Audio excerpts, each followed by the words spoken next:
Sup, Chaos1072 here for a Chaos Toy review.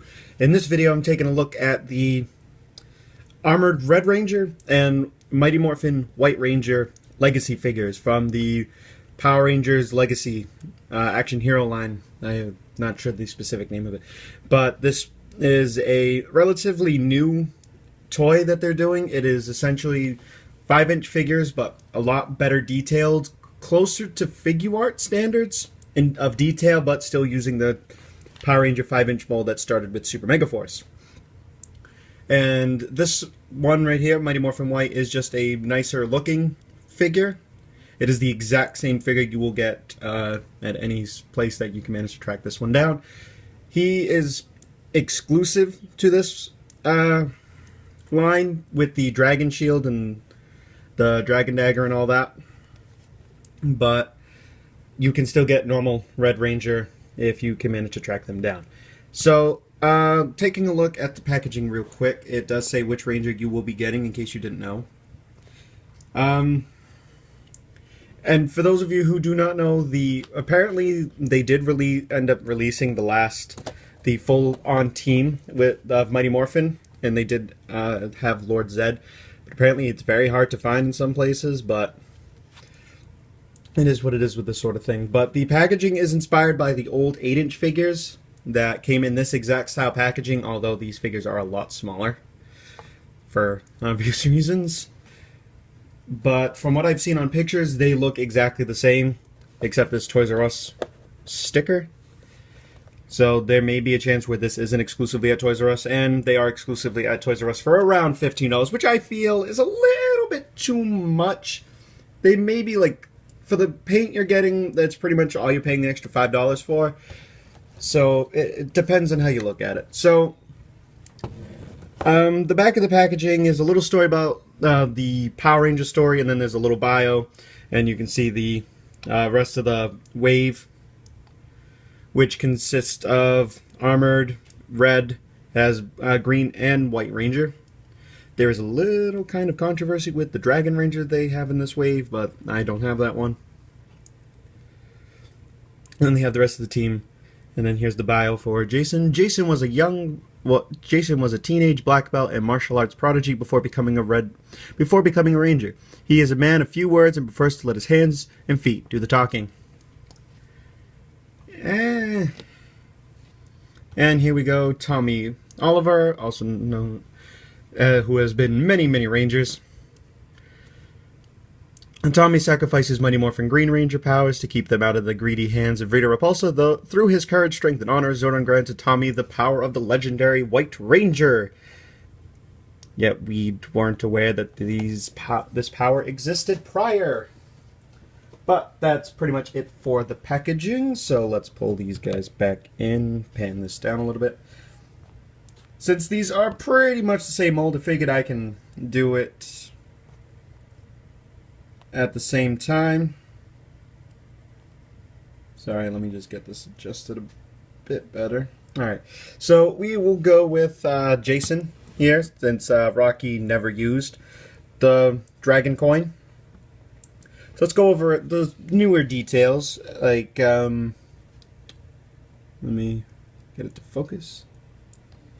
Alright, it's hard to see with my flash, but there is an actually somewhat detailed Tyranno coin in the Power Morpher, and it is a silver Power Morpher, and we do have the nice golden colored Dragon Shield, and it's nice and shiny, and we do have the armbands painted in.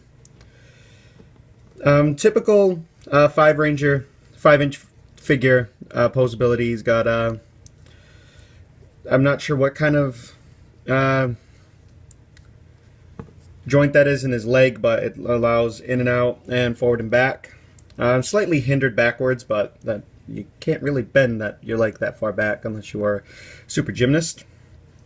90-degree bend at the knee, rotation just underneath that. With these kind of figures, the forward is slightly limited, but it has full in and out rotation at the usually, depending on the figure, it may be a little higher, maybe a little lower, but on these it tends to be right underneath the elbow. And a 360 Ooh, that severely loosened it. Anyway, 360 head rotation.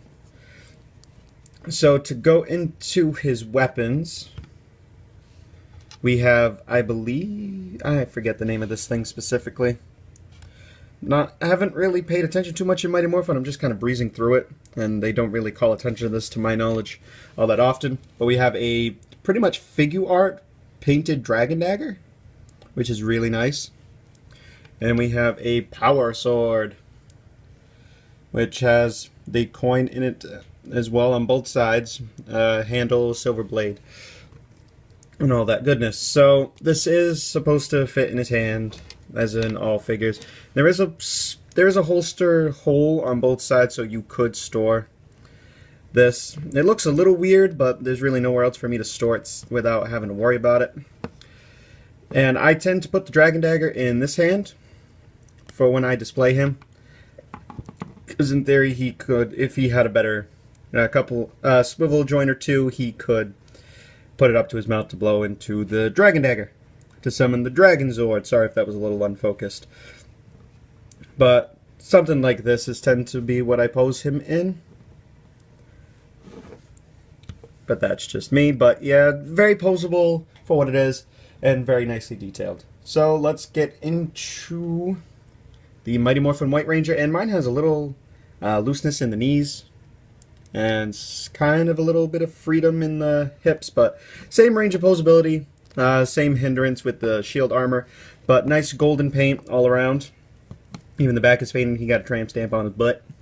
But same, pretty much the exact same places of rotation, same posability, same everything. And then we have a Saba, the magic talking sword.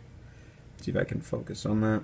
The only thing that really isn't painted, but I don't blame them for not painting it, is the head of Saba, but everything else is wonderfully painted. And it can clip, peg into his waist, like that, so you can have him do that. So, same range of movement, and same degree of holding. You can have him hold it either way, if you wanted to. You can have him hold it like he's talking to Saba, or you can have him wielding Saba like the sword that it is. And I tend to pose him something like this.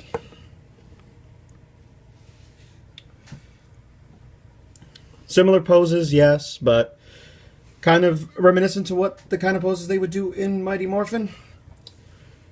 Let's see if I can get him to stand a bit better. There we go. Actually, wait. Yeah, something like that. So, that has been a look at the Legacy Armored Red Ranger and Mighty Morphin Tiger White Ranger figures from the Power Rangers Legacy line.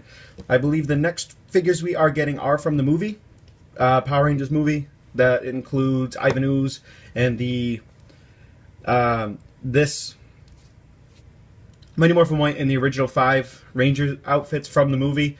And from the looks of it, they look very accurate, with some of them having helmet swaps. I'm not sure how that's going to work, but it seems like the next thing is going to be movie, so I'm hoping for Ninja Zords, which is weird, since those were technically Season 3, yet we're doing Season 2. Anyway, so, thank you guys for watching, and in the comments below, let me know where you want to see the Legacy figures going.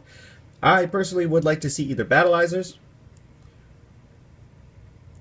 and maybe some extra ranges like Ninjor, Master of the Ninja. Sorry about that. I tried to do my Ninjor voice, but it just wasn't coming out. So thank you guys for watching, and like I said, where would you like to see the Legacy line go? I would love to see some Battleizers. They are Power Ranger concepts besides the last 2 seasons of Sentai with Carnival and Super Tokuger, whatever number is using it. So, thank you guys for watching, and goodbye!